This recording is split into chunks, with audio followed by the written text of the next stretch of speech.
ഇപ്പോൾ CPM കണ്ണൂർ ജില്ലാ secretary K Ragesh മാധ്യമങ്ങളോട് സംസാരിക്കുകയാണ്.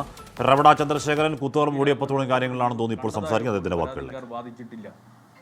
ഇദ്ദേഹത്തിന് MV രാഘവനുമായി മുൻ പരിചയമുള്ളതായി തെളിയിക്കുന്ന രേഖകളും ഒന്നുമില്ല.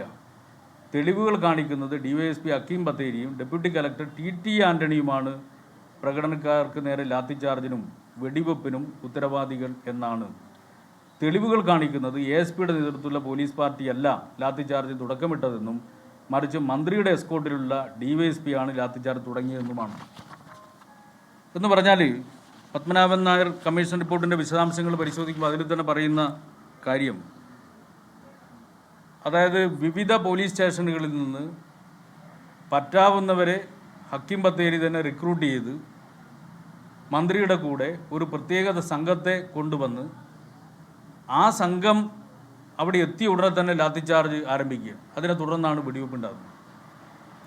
ഇതിൽ ഉന്നയിച്ചിട്ടുള്ള ഏറ്റവും പ്രധാനപ്പെട്ട പ്രശ്നം എന്താ? ഗൂഢാലോചനയാണ്. ആ ഗൂഢാലോചന നടത്താൻ വേണ്ടിയിട്ട് 2 ദിവസം മുമ്പ് ജോയിൻ ചെയ്തിട്ടുള്ള ഉദ്യോഗസ്ഥൻ ഏതെങ്കിലും വിധത്തിൽ ഗൂഢാലോചന നടത്താൻ വേണ്ടിയിട്ട് പങ്കാളിയായി എന്ന് ഒരു വിധത്തിലും പറയാനും കഴിയില്ല. ഇത് ഞാൻ പറയുന്നതല്ല, കമ്മീഷൻ റിപ്പോർട്ടിൽ പറയുന്നതാണ്. കൂത്തുപറമ്പ് വെടിവെപ്പിന് ഇടയായിട്ടുള്ള സംഭവം, അല്ലെങ്കിൽ കൂത്തുപറമ്പ് ഒരു പ്രതിഷേധം നടത്താനിടയായിട്ടുള്ള പ്രകോപനം നവംബർ 20-ന് പരിയാരം മെഡിക്കൽ കോളേജിൻ്റെ OP ടിക്കറ്റ് ഉദ്ഘാടനം ചെയ്യാൻ വേണ്ടിയിട്ട് അന്നത്തെ മന്ത്രി വന്നപ്പോൾ അതിനെതിരായ വിദ്യാർത്ഥികൾ, ഞാൻ ഉൾപ്പെടെയുള്ള വിദ്യാർത്ഥികളായിരുന്നു അന്ന് പ്രതിഷേധം നടത്തിയത്. പ്രതിഷേധം നടത്തിയപ്പോൾ ഞങ്ങൾ 10-18 പേരാണ് ഉണ്ടായിരുന്നത്. ഞങ്ങളെല്ലാം ഭീകരമായി മർദ്ദിച്ചു. അതിനെ തുടർന്നാണ് ചില പ്രഖ്യാപനങ്ങളും, ആ പ്രഖ്യാപനത്തെ തുടർന്നാണ് കൂത്തുപറമ്പ് സമരം ഉൾപ്പെടെ നടക്കുന്നത്. അപ്പോൾ ഇതിന് ഇടയായിട്ടുള്ള പരിയാരം മെഡിക്കൽ കോളേജിൽ ഉണ്ടായിട്ടുള്ള ലാത്തിചാർജ്, വിദ്യാർത്ഥി പ്രവർത്തകരെ ഭീകരമായി തല്ലിച്ചതച്ച സംഭവം, ആ സംഭവമൊക്കെ നടക്കുന്ന സമയത്ത് രവട ചന്ദ്രശേഖരൻ എന്ന് പറയുന്ന ഉദ്യോഗസ്ഥൻ കേരളത്തിലേ ഇല്ല. അയാൾ സർവീസിൽ പ്രവേശിച്ചിട്ട് പോലുമില്ല. അപ്പോൾ അതിനെ തുടർന്നാണ് ഈ കാര്യങ്ങൾ ഉണ്ടാകുന്നത് എന്നുള്ളത് വ്യക്തമാണ്.